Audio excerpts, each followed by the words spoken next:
Kalau selama ini kita ikuti pendidikan itu secara konvensional tatap muka, tetapi karena situasi COVID kita dipaksa untuk mengikuti pembelajaran secara daring yang secara sadar ataupun tidak sadar sebenarnya di masa-masa yang lalu kita tidak pernah memikirkan itu, tetapi karena situasi dan kondisi yang memaksa kemudian kita harus mengikuti. Kemudian di gerakan mahasiswa Kristen Indonesia terkhususnya di wilayah 1 Sumatera Utara dan Aceh, hari ini ada 13 cabang, 12 cabang di Sumatera Utara dan 1 cabang di Kutacame, Provinsi Aceh. Di cabang-cabang yang telah saya kunjungi, saya melihat terkhusus ini di cabang-cabang yang di daerah-daerah ada sebuah kecenderungan bahwa mahasiswa-mahasiswa yang ada di daerah-daerah itu apatis terhadap hal yang saya sampaikan tadi, soal kemajuan teknologi informasi, loncatan yang kita alami hari ini. Ada saya baca sebuah artikel tadi bahwa 80% generasi milenial hanya memanfaatkan internet hanya untuk media sosial. Itu di artikel itu disebutkan 80% generasi milenial memanfaatkan internet hanya untuk media sosial. Artinya di sini bahwa kemajuan teknologi informasi itu menjadi dilema antara ancamankah atau peluang atau kesempatan bagi kita untuk mengembangkan terus generasi di dalam mengembangkan potensi diri kita masing-masing. Kalau seperti yang disampaikan artikel tadi, kalau hanya dimanfaatkan untuk media sosial berarti itu adalah sebuah ancaman. Di era keterbukaan informasi hari ini, bahwa persaingan itu sudah tidak lagi mengenal ruang dan waktu. Hari ini mahasiswa di Sibolga tidak lagi hanya bersaing dengan mahasiswa Sibolga, tetapi ini bersaing antar lintas daerah, kemudian lintas pulau, bahkan lintas negara.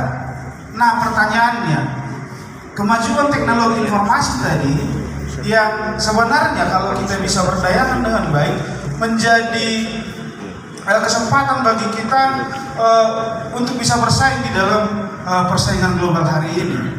Tetapi kalau pada kenyataannya tadi kita sebagai generasi milenial hanya memanfaatkannya sebagai media sosial, buka WA, Facebook, kemudian YouTube untuk hal-hal yang tidak bermanfaat, maka bisa dipastikan kita akan tergilas karena kita tidak bisa memanfaatkan potensi-potensi kemajuan teknologi informasi tadi untuk mengeksplorasi, kemudian mengupdate diri kita untuk bisa bersaing di dalam persaingan yang hari ini kita hadapi.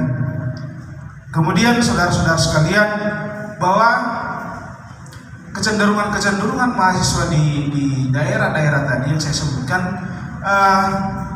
menjadi dilema juga, bahwa kalau kita hari ini berangkat ke ibu kota dari provinsi kita Sumatera Utara di kota Medan, saya ingin mau sampaikan kepada saudara-saudara sekalian, kalau kita mau bergerak dari satu tempat ke tempat yang lain tidak lagi kesulitan karena sudah ada transportasi online.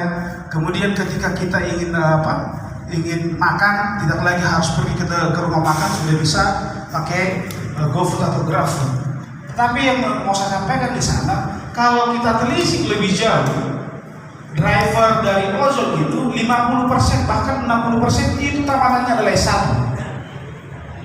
Artinya saudara-saudara sekalian, ini menjadi persoalan bagi kita.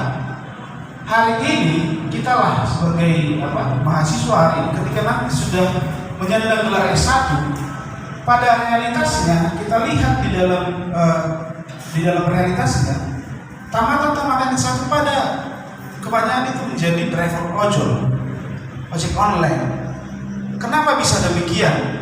Kalau saya bisa menyimpulkan adalah bahwa mereka itu tidak mempersiapkan dirinya ketika mereka menjadi siswa atau menjadi mahasiswa. Dan itu juga bisa terjadi kepada kita. Hari ini kalau kita tidak bisa mempersiapkan diri kita tergilas dengan perkembangan zaman ini, bisa jadi kita lebih buruk daripada realitas yang tadi. Nah, yang mau saya sampaikan kepada ini terkhusus kepada anggota-anggota GMK yang hadir di sini, bahwa berGMK harus berdasarkan kesadaran. Artinya saya sudah satu hari di sini sudah saya lihat bagaimana anggota-anggota GMKI di Sibolga bersikap atau menyikapi sebagai seorang anggota GMKI. Artinya saya lihat ini masih pada umumnya ikut-ikutan, keren-kerenan. Artinya tidak berangkat dari sebuah kesadaran bahwa hari ini pergumulan sebagai pemuda gereja, pergumulan sebagai mahasiswa Kristen yang sangat-sangat berat mengharuskan saya harus berorganisasi, terus saya harus ber-GMKI. Karena hari ini selain daripada intellectual question kita harus dibina emotional question, kemudian spiritual question, dan itu hanya didapatkan di dalam organisasi-organisasi ekstrakurikuler. Maaf kepada pimpinan kampus di sini, saya tidak dalam rangka mengkritisi pelaksanaan pendidikan kita di internal kampus, tetapi memang tuntutan-tuntutan zaman ini memang mengharuskan mahasiswa untuk mengeksplorasi lebih jauh hal-hal di dalam pengembangan dirinya, dan itu ada di luar kampus. Itu real. Karena kalau kita lihat bagaimana penyampaian mata kuliah di dalam kampus itu sendiri, kemudian kemampuan otak manusia untuk menyerap materi-materi yang disampaikan oleh dosen yang kapasitasnya itu adalah maksimal 30%. Nah, pertanyaannya, dunia hari ini mengharapkan kita 100%, 70% lagi kita dapatkan dari mana? Berarti kita harus secara mandiri, harus secara sadar mengembangkan diri kita masing-masing melalui terkhusus untuk GMKI, melalui GMKI. Karena di GMKI lah kita akan melaksanakan panca kegiatan GMKI, berdoa, belajar, kemudian bersaksi, berkreasi, dan bersosial. Artinya dari panca kegiatan itu adalah ajak kita untuk mendapatkan apa yang tadi, emotional question, kemudian spiritual question. Dan ketika itu sudah kita dapatkan, maka apa yang menjadi subtema kita hari ini, memperbaharui persaudaraan, itu bisa kita laksanakan.